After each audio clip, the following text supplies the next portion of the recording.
Hello, we're live. And good evening, friends, to tonight's episode, episode 7 of Timeless Talks with Jingle, Sam, and me, Anna.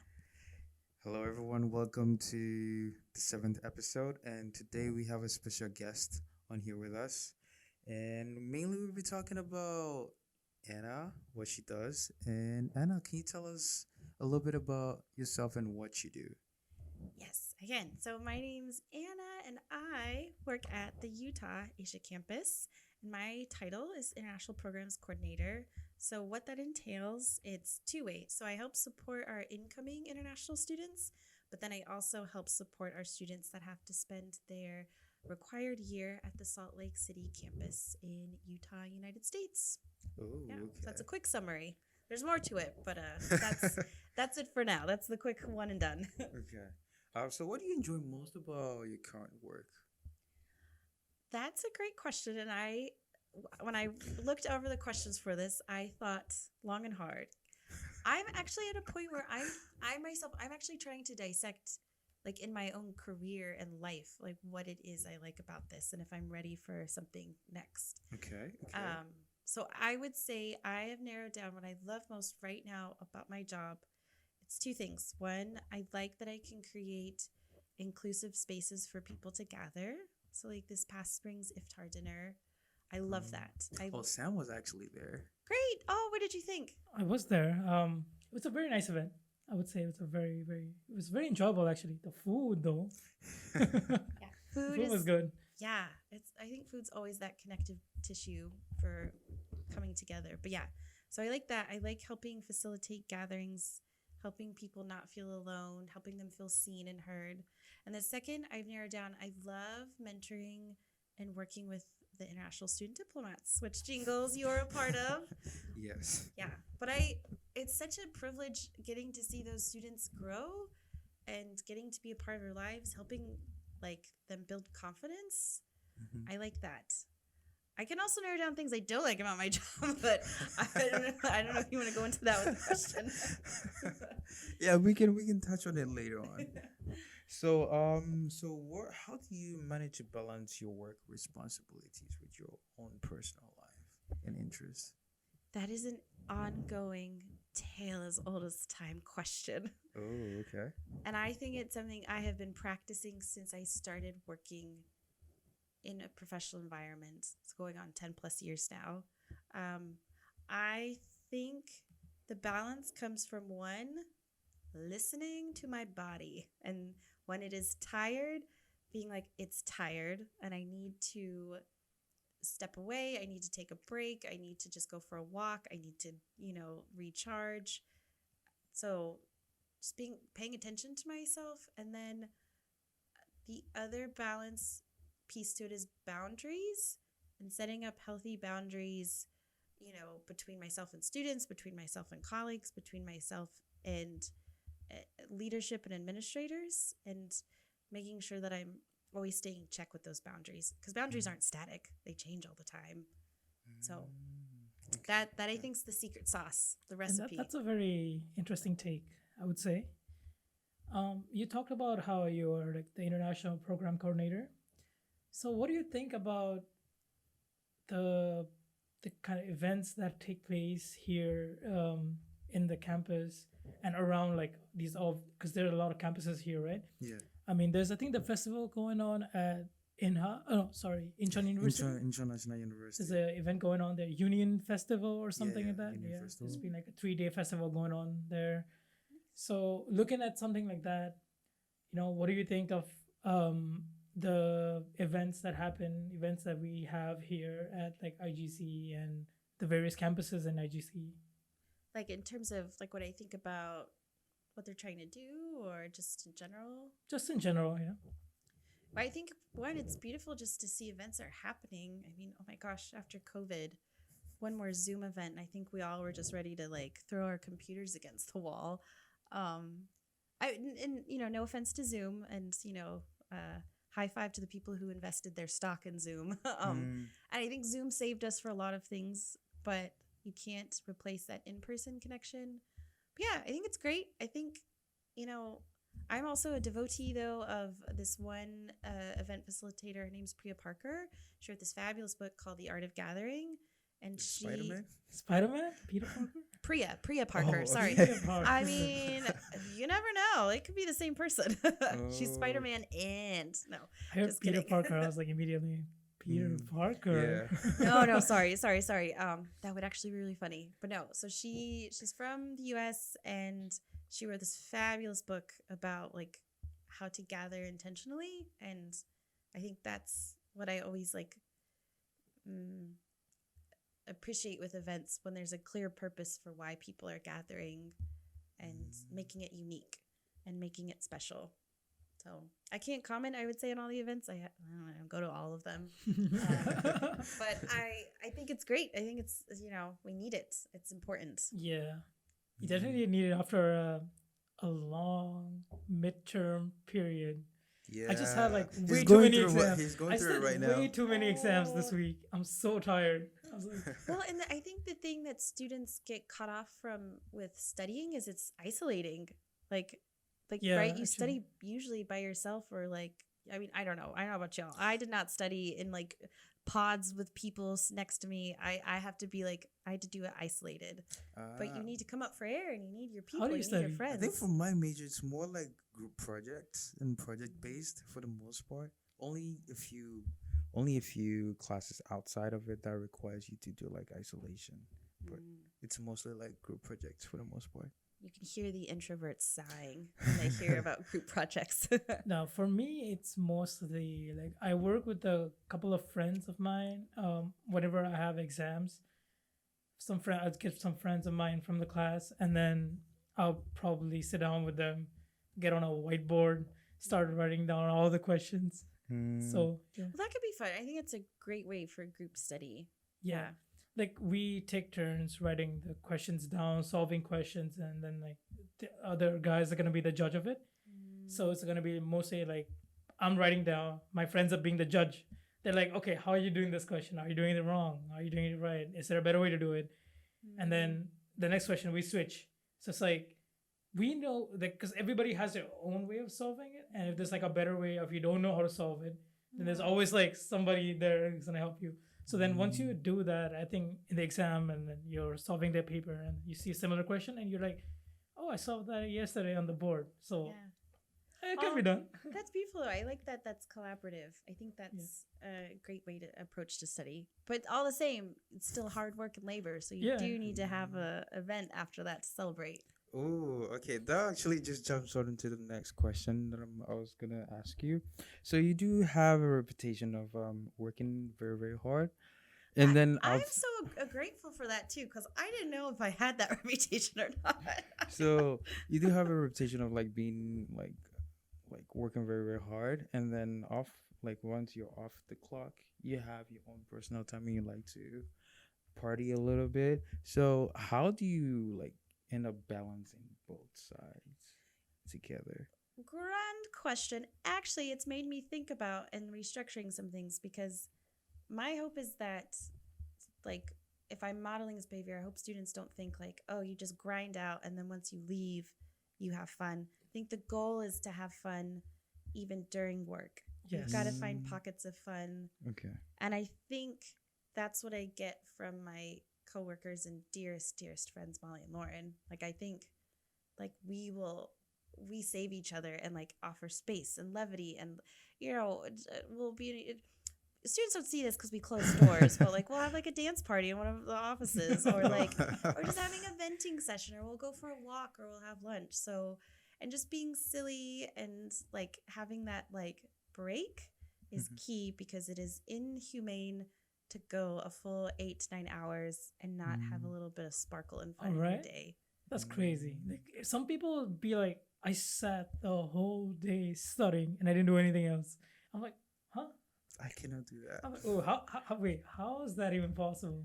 Well, I know, especially it all depends on like where you come from and how you're raised and conditioned. Like I know some folks that's part of it. It's part of what they're used to. But life is so short and we spend so much time at work. Like work shouldn't be viewed as this dismal thing that you just got to grind and pump out. But also outside of that, have to make sure you have fun outside of work too. So I think it's Yeah. that balance. Do you enjoy work? Well, I think it depends. Like I said, yes, like I'm very industrious. I like to work hard. My problem is sometimes I have such an intensity I have to like lean off the throttle sometimes. Yeah. Mm, If especially if I'm in the zone and I'm doing something and I'm like cranking it out. But I think it's also making sure like your energy, like making sure work isn't taking from you. But I think that's also has so much to do with the environment, how you get along with your colleagues. Do you like the content of what you're doing? What's your like leadership look like? Like all these things can really factor into your energy levels. So, but I would also say like I'm one of those people. I have passions outside of work, so I want to make sure I have enough energy and time to devote to those. Because I agree. no one's gonna pay me to paint. Like there are some painters Oh. out there in the world, or sketch artists, whatever. They're amazing. They're talented. They're getting paid for it. I'm not one of them. I'm too nervous to make my creative endeavors my paycheck. So Yeah. Mm, I had a very dear friend of mine, Usman, from school. He was a prolific painter. He's so good at art. Like he's really, really good. A few friends of mine actually, I think Usman, Aman, like there were a few friends of mine from school. They were like really, really good. They would make these 6 feet by 18 or 12 feet paintings, put them on the big auditorium. It was like really, really nice. oh, see, it's amazing. Yeah, I love that. But for me, I'm way too afraid to. I would never make that my professional job, just because I feel like sometimes that impacts the creative process if you're worried about money and if you're worried about paying bills. Because he never took it seriously. Like he would do it and then he would put it up for show and that's it. Never thought about it Yeah, again. it's awesome. Yeah. So would you? So you paint? I do. Jingles has seen some of my Ooh. work, right? I In think my I office? have. Yeah. So I don't know you paint. So why is there no paintings around? It's like we think we need some of your paintings They're, around. they're It's in my like, no. office. There, you can see a couple. Yeah. I think we need more around here. I mean, I think it'd be fun to encourage more student art in this space. I think that would be nice. Yeah. So you gotta set the president. Put it up there and be like, We please. do people, open put it up." invitations. Yeah. Yeah. Yeah, so a lot of the time when people think about what's go partying and having fun outside of work, there's some kind of like assumptions like, oh, it's not compatible in terms of like balancing it out. How would you like tell those people like how what's the word the wrong assumptions regarding to that? Yeah, that like work should be serious, and then like, but if you're gonna be serious, you can't be. Yes. I don't know. That's such a good question. I guess I don't know if I'd give advice or like retort to that. I think I'd be curious of why people think that. Like I'd be curious what drives people to arrive at those conclusions, and why they feel this pressure to be serious all the time. Because I would also say like you've got to have fun at work, but also sometimes outside of work, life, you've got to have you'll have serious moments outside of work with just life stuff. You know, like you're going to be dealing with, you know, health issues or stuff with your friends, family, bills. So like it's all balance in both spheres. Like I think it's not healthy to have your life bifurcated between like there's your work life and then that's only serious and then outside of that it's nothing but fun and hedonism and like, you know, bacchanals every day and just partying and wine and whatever. Like you still have to have like some seriousness outside of work too. And I don't think the two have to be incompatible. I don't know. I'd just be so curious why someone would think that. But I guess they throw back the question to you. Do you all hear that? Do you hear like from family and friends like, oh, if you're serious with work, like you can't have these like partying lifestyles? Is that what you hear? I mean, I definitely like try to learn a lot from my father, and I know how hard he works. He works like really hard. I know how hard he works, and I see him having fun as well. So like I don't think there's a limitation because like you gotta enjoy it, right? You have to have um how do you say it? You have to have this. What's the right word for it? I can't even blacking out right now in my head. Balance, maybe? You have to have this push, the drive to work better, right? So if you have a long stressful day at work, you're working really hard, you're achieving some of your goals, and then you need to take this time off. You need to take some time off, and then like get that energy back up again, because sometimes you're in the same spiral for too long. You start it's not really productive. The constructive mindset is just like you're draining that, right? So you need some time off to rest that part of the body too. It's the same thing with gymming, right? Like you go to the gym and then you work out, and then the most important part of like working out is taking the rest time, right? So I think it's the same thing with your mind too, right? You're putting a lot of work, you're putting a lot of hours in, you're dedicating a lot of time to it, and then you need to have that time to take some break, rejuvenate that energy. So yeah, I really wish across the world, here and now, can we spread the message? Because I think capitalism doesn't work that way. It doesn't like us taking a rest. And if it is taking a rest, it's got to be a productive rest. yeah, You've got to buy a bunch of crap to like contribute to that rest. Like you can't just like, take time for yourself. You've got to contribute in some way or buy something. I don't know, like all of the messages we get for rest. I don't know. What about you? I'm curious, Jingles. What about you? Have you gotten? I would say it's tough because, like, for example, with my family, the way it's structured, like, even though I work a lot, but I don't really like tell my parents or like my family like I work a lot, because like sometimes the more you say something, the more they take it too serious. So I just prefer it to be low key. I just prefer it to be low key for the most part, and just like on my like free time or during my leisure time, I'll just like do fun stuff and all that. But I think they know more about my leisure time than like the actual work that I do. Everybody looks at only the leisure time. Yeah. People don't usually pay attention to how hard you're working. They always find that once it's like, oh, this guy's always partying, but then you never know how hard he's working behind the scene. Somebody's working behind the scenes. Yeah, I don't know if that's true. Like I think about like I think of Molly and Lauren. Like I think everyone thinks they work very hard, but do they know how much we all party hard? I don't know. I think it depends. I don't know. I think I would say like you look at some of the people here on campus, like some people I know too, like they're out every day, they're out drinking, they're out having fun, but then you see how hard, like I've seen how hard they work, like beyond those hours of having fun. They're usually like studying really hard, really productive in those hours, and then they also party really hard. Yeah. So maybe this is like representative of the student life, because like students are kind of like nocturnal creatures, number one, but number two, like so much of the work you do, it's not tangible, and it's like behind the scenes. Like you're not studying in the wide open.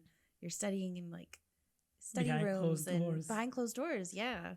The funny thing, so the Who Lives challenge that we did.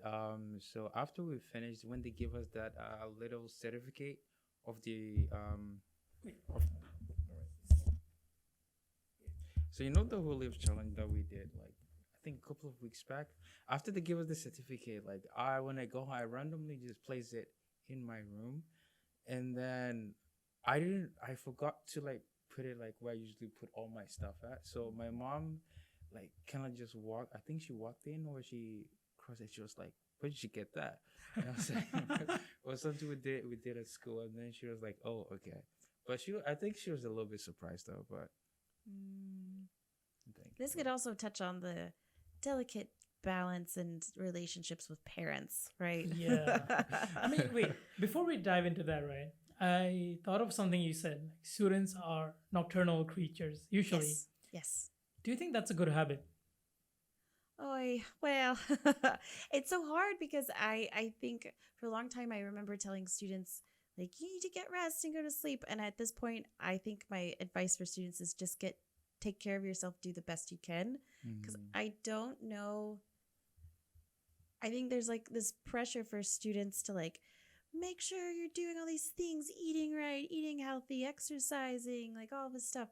A college doesn't lend yourself to live a healthy lifestyle. Like it is a gnarly roller coaster for 4 years, for 4.5, 5 for some. Like for me, I was a super senior, so I did 4.5 years. So I the question you asked, was it a good habit? Well, what is good or bad? Like maybe we shouldn't assign it. I think it's more about, is there an end in sight, and are you at least taking care of yourself the best that you can? Yeah, that's a very nice way to put it. So, my uncle's an engineer right now. He's a senior engineer, and then I recently met him, and then he was talking to me and tell me how even in his like when he was as a student, right?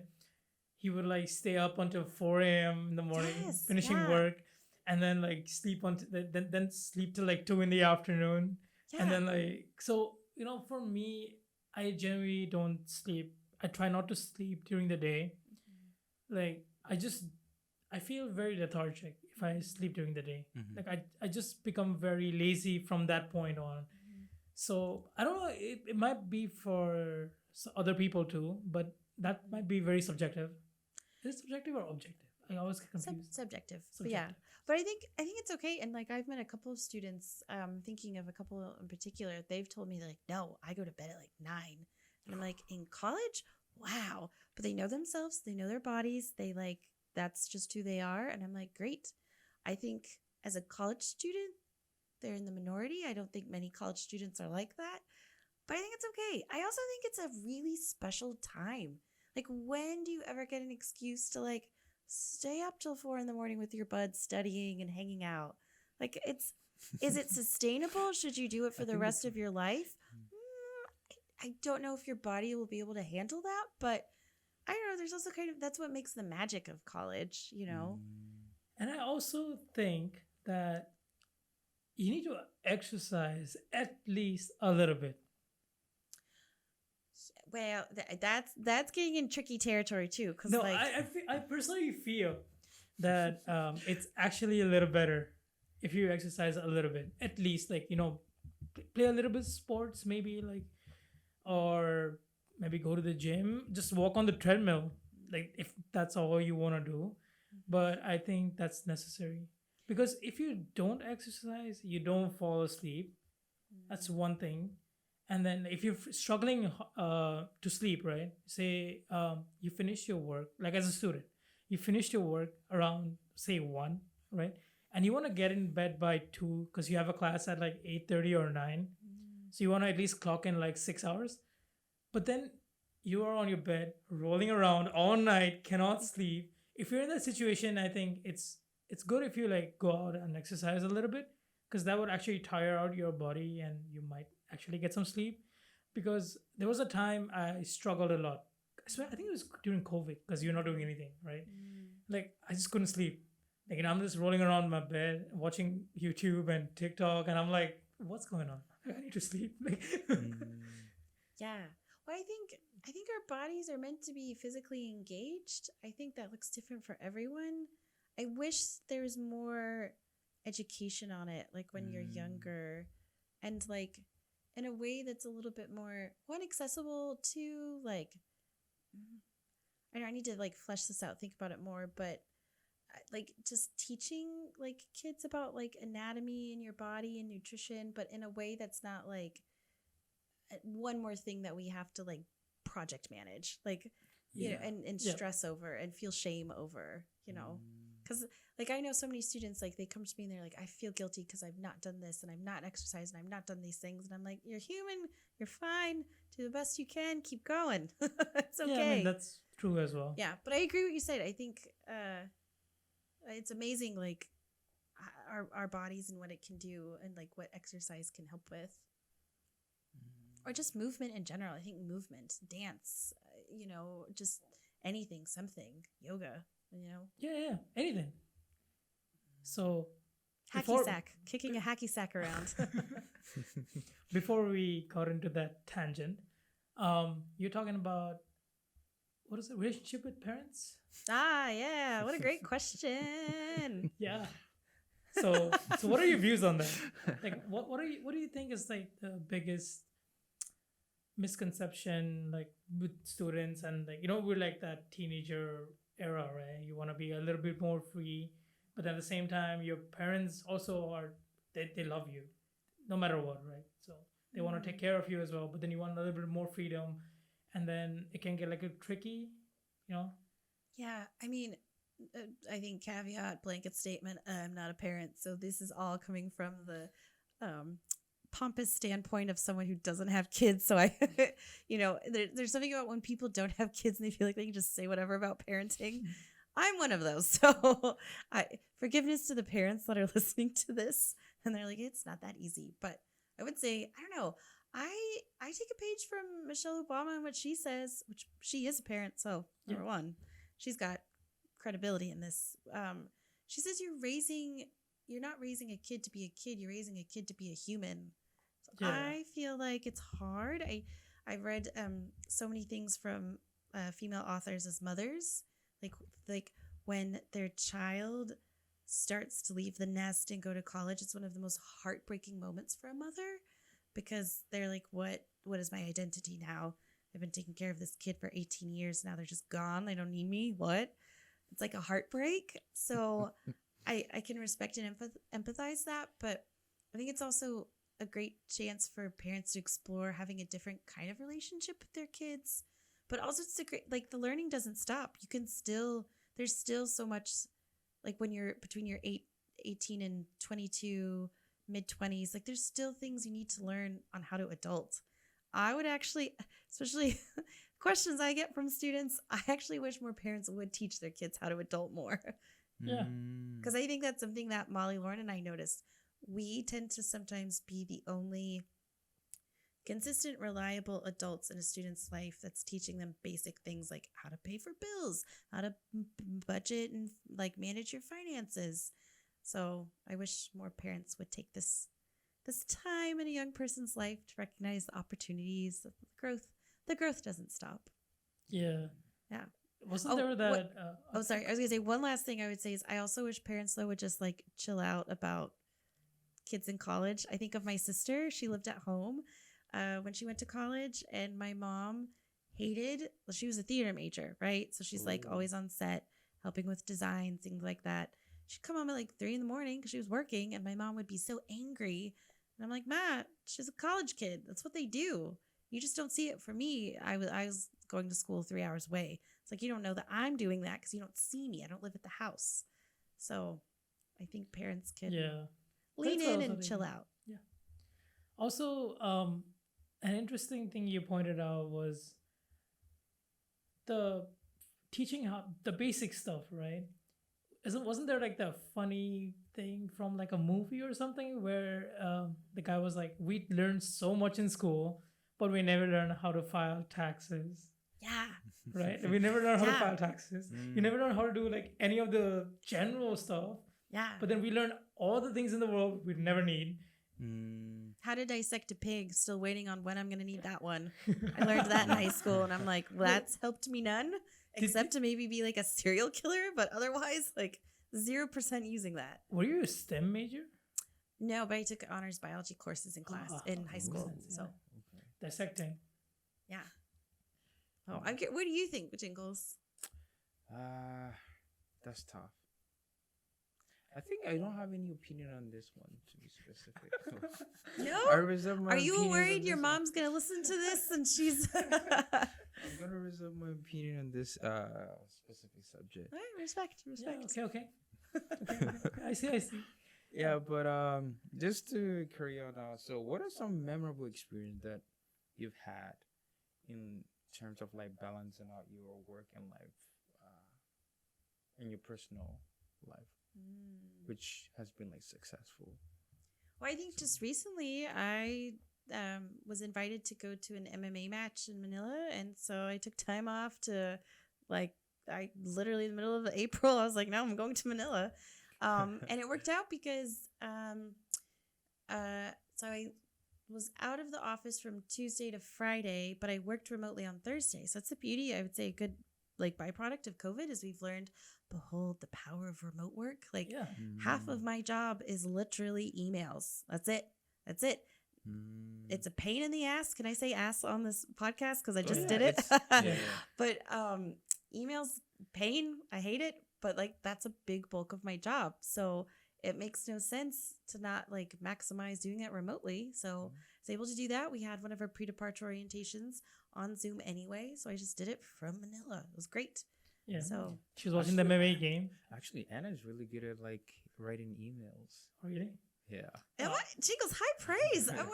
I don't. But let's ask. Let us ask though. What are the elements of a quality email? Because let me tell you, I've gotten some doozies, and can I just do a PSA to students? Please, in your emails, number one, send a greeting, like say hi, hello, or dear. Number two, perhaps get the like names correct of the email of the person you're addressing. Right. Maybe. I don't know. Number three, this is this honestly, if I could like have one wish, it would be this. Students, don't put urgent, all capital letters in the subject line for something that's not urgent. Like that stresses us out as staff.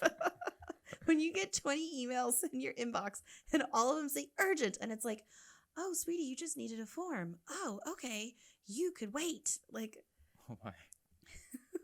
Yeah, but in terms of the email, I think your emails are always like very, very detailed in terms of like you always like have like the introduction and then you go into like just like literally explain it and then you give like further clarification and then you give like the conclusion and if in case like people have like further questions or stuff like that, you just like high praise. put that in there. Thank And you. also you also do this thing where it's like major points thing.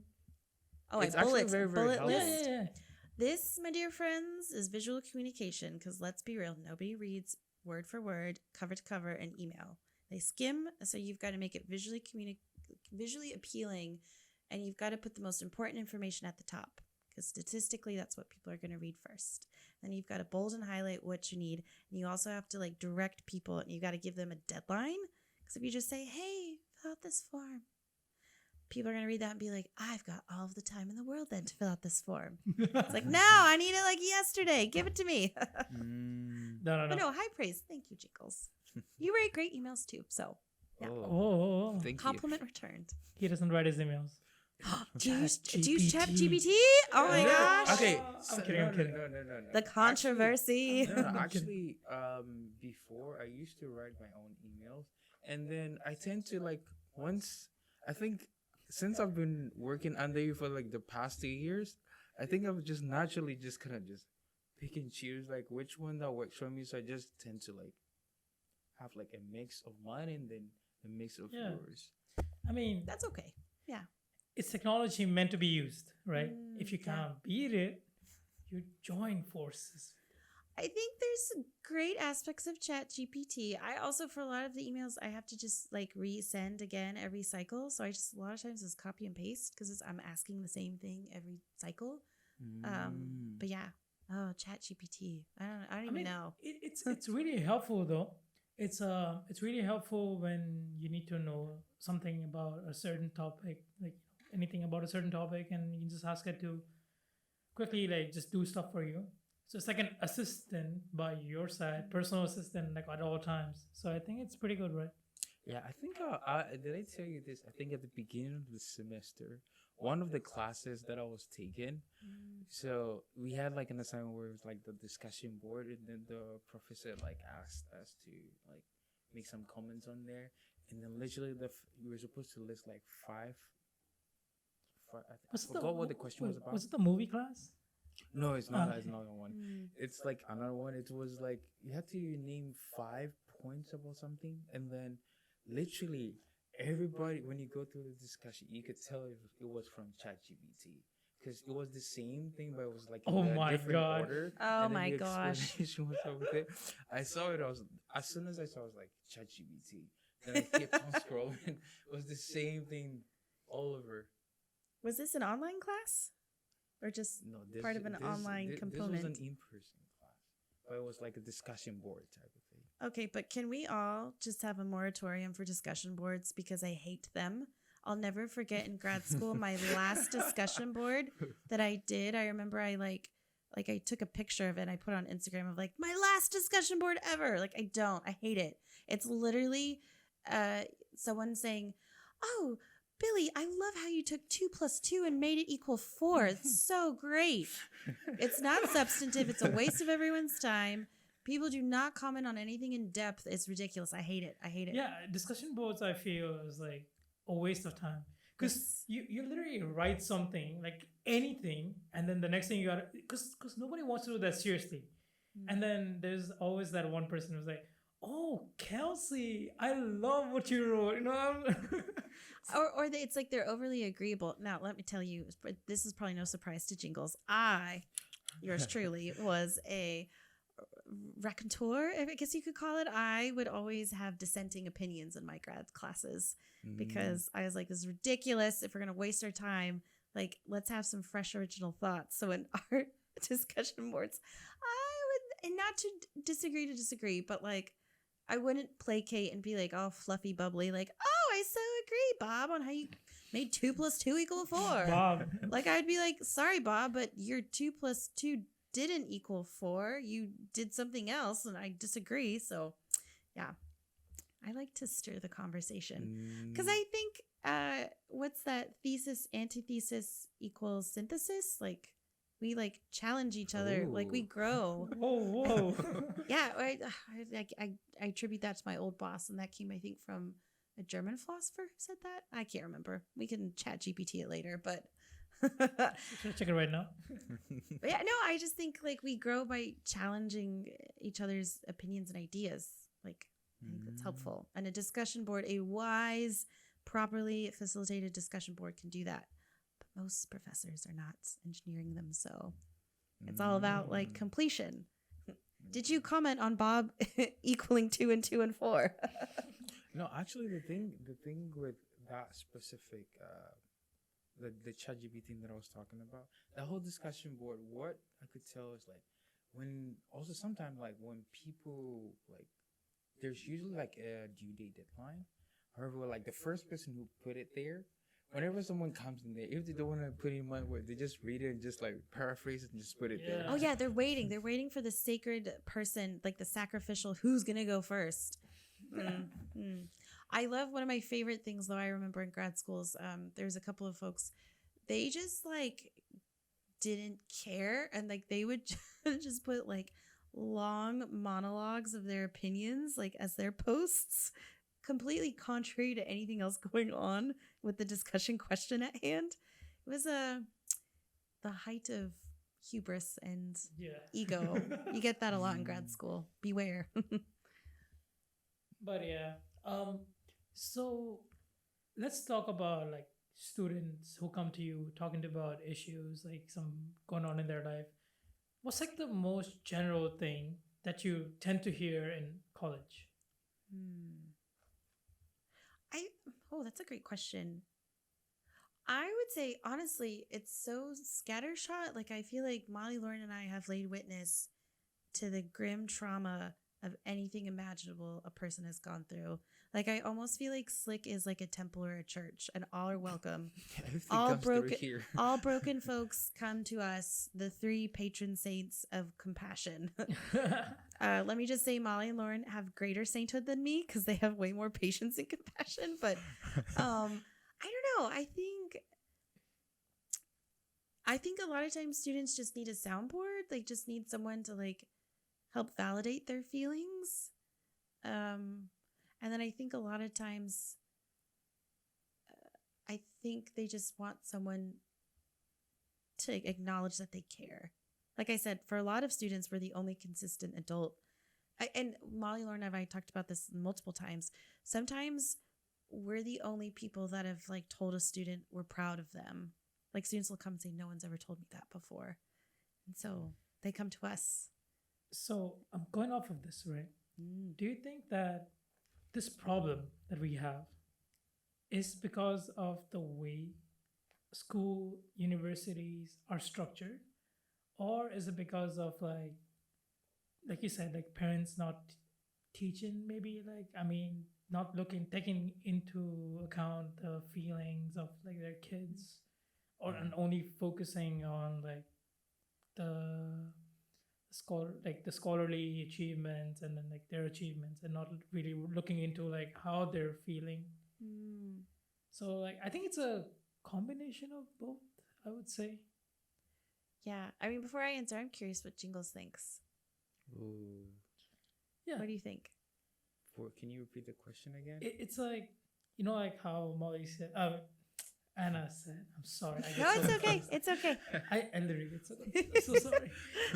I had a long week. I'm sorry, please. It's okay. Molly and Lauren are a part of me, so it's yeah. totally high It's like- compliment to be called them. Just like Anna said, right? A lot of kids come to them. It's like, and just need like a validation, right? Like to say, okay, we're proud of you. You've done something. We're happy with what you've done. So, do you think that this problem that students have, that they first come to them, right? Do you think that this problem is because of the way universities are structured, or the way or the way even like these days, especially like in our era, like this current age right now, people seem to be a little bit more, how do you put it, fake. They have this fake persona, and then they deeply do not even care anymore. And also the parents, like, not teaching them like the core things they should be learning. Okay, from my personal perspective, or like in my own personal opinion, I think a lot of the time most students don't take the time to build proper bonds during their first semester. So usually, like, I think someone was talking about like trauma bombing, like each other to become Oh friends. yeah, that's what we call it. They trauma bomb Molly, Lauren, and And- me. Like they tend to trauma bomb like the people they meet, and then those people would like do the same, and then because of that they'll just kind of like form kind of like friendship. And then for the long term, it's not a good idea, but for the short term, it's good because they're able to like bond with someone, but they're not bonding based off the right thing. So I think over a certain period of time, they tend to like realize it, and then they're trying to look for someone to have that. So that maybe that's why they end up coming over there. I think, in my opinion. Yeah, no, I think you're onto something. I don't know. I feel like Sam, you've just opened up like the whole question of why and of No, I mean, like the human heart, human existence. Because I think like humans need connection, need like love and support and compassion. To your question of, is it like universities, like the way that they're structured? I don't know. I think it's a greater societal problem. Like I think it's sometimes how cultures like in some societies, like or even just family culture within family units, like it's just trickier dealing with emotions and emotional regulation. Also, like, to be fair, no one receives their parents' love perfectly, so we're all going to be screwed up from our parents. Yeah. That's the happy news, is that we're all consistent with that. The tricky part is like, how do you work through that? And yeah, I don't know. Yeah, it's like society as a whole, I think. Yeah, because everybody's so wrapped up in their work these days. Like everybody, like, how my dad always says, like, the world we're living in now, it's really fast. Like sometimes, he's on the phone with me and he'll always be like, I don't know what's going on. Like I feel that the seconds are moving faster nowadays. That's what he says. So sometimes, like, I mean, most of the time I agree with him, because you never know. Like, it was just 1 week ago, I was preparing for my midterms and I'm all done. I'm like, Yeah, I think you said something so interesting. Isn't that, like, I feel like the world, like, everything's just so fast. Like, what it must be like to go back to, like, slow pace. I like speed though. I think it's a show. So you like the speed. fast paced volley, go go go go go go go go I go like, go I go like, go I go. like doing speed, like getting things done, like getting out of the way for the most part. But To then do what? Relax. no, Yeah. to get on to the next thing. Yeah, so he lives for the next thing. Ah, so you live for the edge. See, it's so interesting because for me, no. This is why I love Laos. This is why I love the Philippines, and I've gone back so many times now.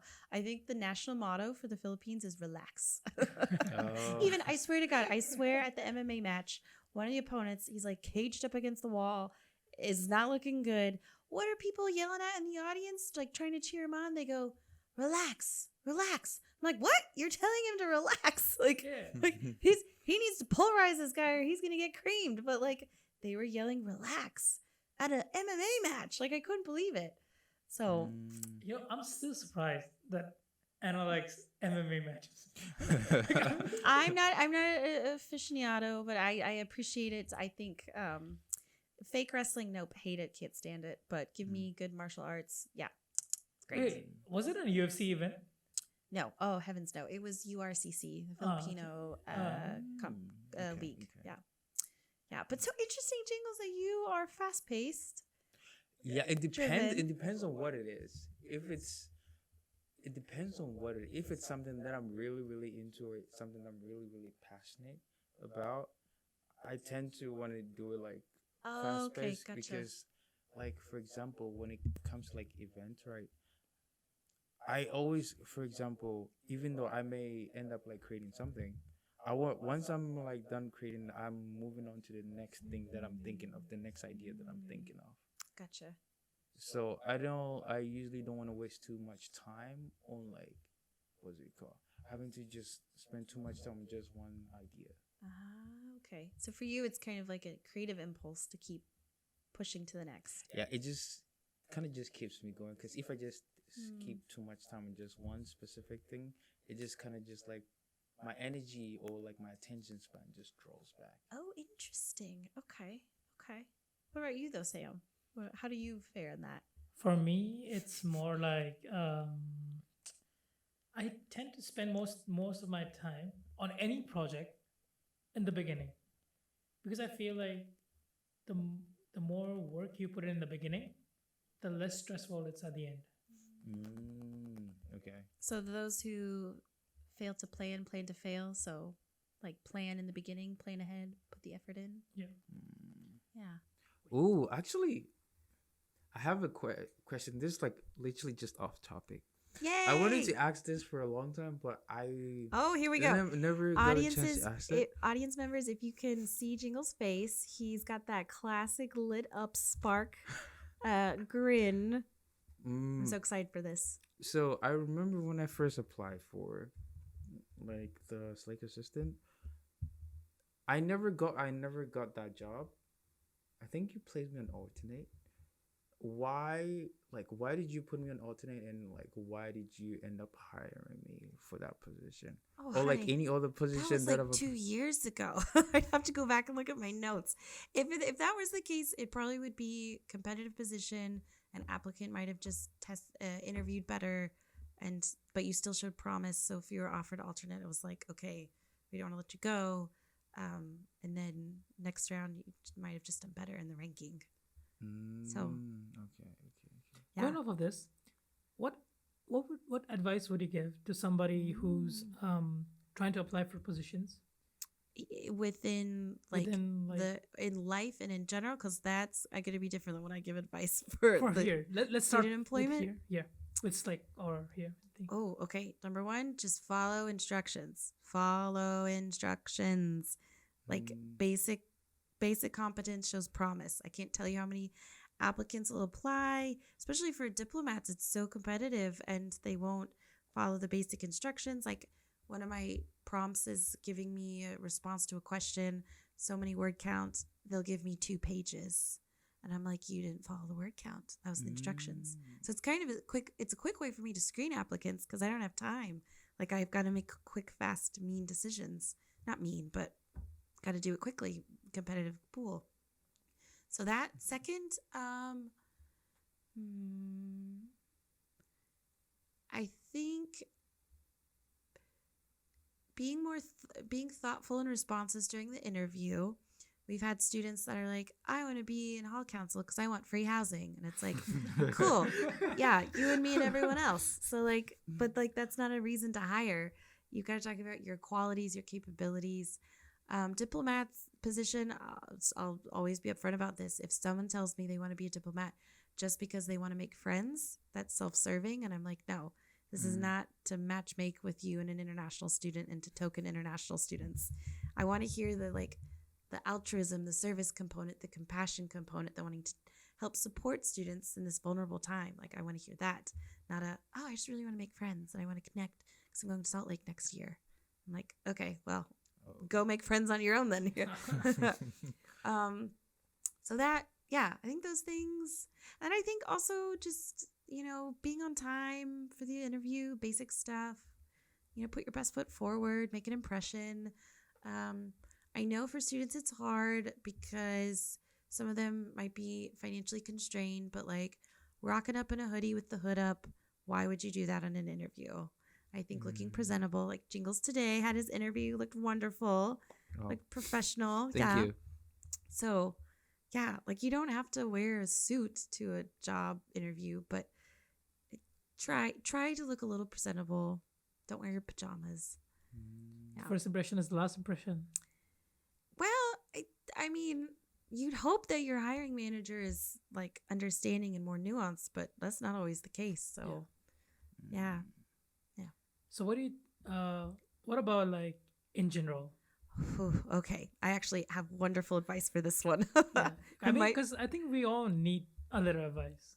Because we are university students gonna graduate, and then we're probably looking for jobs. So the thing is, when you graduate, you don't really have enough time in the bank. You're fresh, you don't have as much experience, so you don't have as much latitude to like really be specific about who and where you want to work, and making sure you find a company or institution that aligns with your values.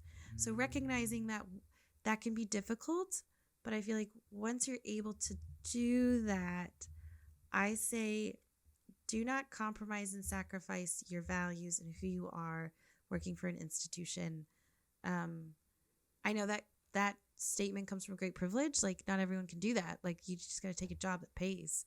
But if you're able to do it, I think it will help. Everything falls into place then with your work-life balance, the colleagues and the atmosphere and the culture of the place. I think, and also this is why I'm a firm believer, I wish we could democratize interviews more. I hate that the interviewer has so much power that they get to ask all these questions about you, and you get like 10 seconds to ask the interviewee or the interviewer questions about them, what life is like at the institution, the place.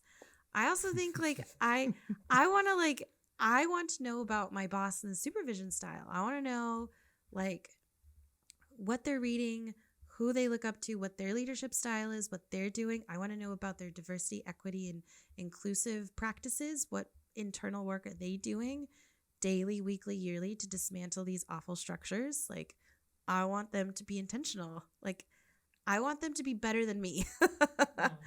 And so I think my advice is like, once you get to that state, then, be really just thoughtful about where and who you're applying to. Also, would you say that for like college students, would you say it's better building your resume while you're in college, or getting some kind of experience while you're in college, Yes. or after Yes. you graduate? In college. Get it now. Get it now. And it can be anything as small as like working in like the Student Leadership Involvement Center, being an office assistant. That's something. Yeah. It shows promise. It shows all these things. The other thing I would give advice to students, number one, okay, there's an Anthony Bourdain quote, and I'm going to butcher it, but it's something like, you can teach skills, but you can't teach character. So like he was talking about like with line cooks back in the kitchen, like you can teach them certain skills, but if you show up late, or if you show up with a shitty, can I say shitty? I just said it. Oops. If you show up with a shitty attitude and you're late and huffing and puffing and you feel entitled, like who's going to want to work with you? So there's that. I also would impress upon students to recognize how small the world is. And like, especially here at Student Leadership Involvement Center, like Molly, Lauren, and I talk. So like if a student wrongs or has a crappy attitude to one hiring manager, we're gonna know, and we're not gonna hire that person if they apply for the other two. Like it's a small campus, it's a small world, and with that, I would say doing the best you can, showing promise, being an impact player, taking initiative, building that rapport with your manager, supervisor, whomever while you're in college. Mm-hmm. So when you do apply for jobs, you've got someone who can write and give you a stellar review. Because that's what employers are going to look for. Like, okay, yeah, so this kid, they worked at this office. I'm going to talk to their boss. What were they like? What was their character? Character counts. Yeah. Yeah. Okay. Interesting. So I think we are running out of time too. I don't want to keep. Well, real quickly, I'm curious. What's your reaction to that? What do you say to that? What do you think that's intimidating, or do you think that's helpful? I would like, in my opinion, I think in terms of college students, I think your first semester is where you get to do whatever you want to do, and then the semester head into your sophomore year is when you tend to maybe apply for on-campus jobs or like tend to get like some kind of like experience, and then your junior year is when you tone down a little bit and then try to focus outside of campus experience. Jingles, you could be a college counselor. Look at that. Have you thought about working in student affairs? Yeah, but that's my opinion on the subject. Also, Jingles, I could so see you working for a university in the U.S. and being like one of the activities directors. Yeah. Yeah. What do you think? Frat parties got no chance. They got no chance. Okay. I need another podcast episode for my views on frat parties. I hate them so much. What do you think, though, Sam? I'm so curious. What do you think? About the university thing? I mean, just like for that kind of advice. For me, I would say, yeah, I mean, I pretty much have to agree with you, because I think having some sort of like work, like in college, and having some sort of experience working somewhere. Like I worked in the admissions office in SUNY, so they're like having some sort of experience, right? At least it gives the like interviewer a sense that, yeah, this person can come to work, like it can come to work at time. This person can do the work properly if you have like a good reviewer. That's if you have a good review. And I think it's like a step above the rest that you can. It's like an edge that you have if you already have some jobs. And also like doing any sort of like volunteer work would also be very helpful, I think. I remember I worked this project called the Music Man Project. Do you know of them? I know the Broadway musical, The Music Man. So but I don't know the. So this is a group in England, UK, called the Music Man Project UK. They teach music to children with learning disabilities and all that. So I went for like a volunteer thing. They came to Nepal, and I was home that year. It was 2019, and they came to Nepal, and I really enjoy music a lot. I have a very deep passion in music, and it was like a perfect thing for me. It's like I get to teach something I love very dearly to children who do not have the capacity to learn it properly, like how I can do it. So they were teaching children with like various mental problems. I mean, I don't know the right term to say, because I think it's like how they're born with certain mental ailments, and we got to teach them. So it was like so good for me. Like I really enjoy that. So it's like an experience I will never forget in my life. Yeah, I think so last two bits of advice I would also give then is finding things you do enjoy. Yeah. But then leads to the second. Say you try an internship and you end up not liking it. No experience is wasted. Like even if you get a job, like a part-time job or something, and it, it's just there to pay the bills, that's okay. No experience is wasted. Like when I was in college, oh my gosh, I worked at, do you guys know Nautica, the men's clothing store? Yeah. Worked there, worked at Kohl's, worked at my university's alumni office, worked in the orientation office, worked in the study abroad office, did dog sitting, perfume store. Also, after I graduated, a suit store, a women's bra store. So everything and anything. So it's not wasted. It's all good. You Good learn stuff. about, at least you learn about people and trends and like Yes. stuff like that. So I think that's really helpful. Yeah. Anyways, I think we are running out of time, and I think Yay! Yeah. Thank you, Sam and Jingle. Molly's gonna kill Molly's us. gonna kill so us. Is she here? no, I think she went back, but like she's coming She'll running haunt in you anytime in your now. dreams. Yeah. But anyways, thank you, Anna, for this wonderful insight. Yes. It's been really fun having you on the show, and it's been an honor to have you on. Yeah, It's really, really likewise. fun. If you want to end it. Well, tune into the next episode. We have some interesting people coming on in the next few episodes, so tune in. Thank you both. So honored. Thank you. Bye.